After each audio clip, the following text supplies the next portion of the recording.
What's up guys, it's Chris with CNT Automotive LLC. Today we're working on a 2005 Nissan Murano, the SL all-wheel drive.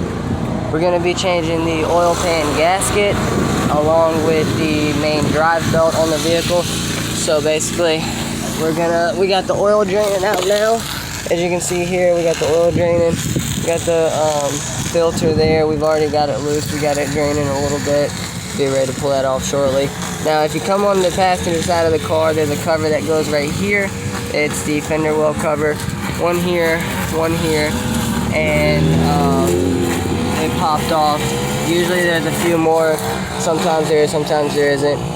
But this particular vehicle has only two. Now to get the main drive belt off, what we're gonna do, we're gonna go in here to this bolt here on the tension pulley.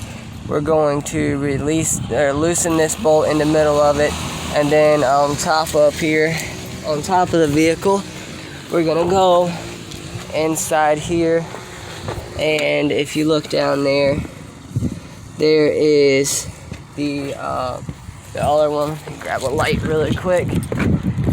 Let's see. So this bolt right here is that's actually the bolt that you're gonna loosen. Once you loosen up the pulley itself, you're gonna loosen that. It's gonna take the tension off the bolt, and it will allow the belt to come out, put the new belt on the right pattern, and tighten the pulley back up, or tighten that bolt back up to make it get the tension back, and retighten the bolt, and that is it. And make sure that you put the belt on exactly how you take it off, and it should be pretty fairly simple for that.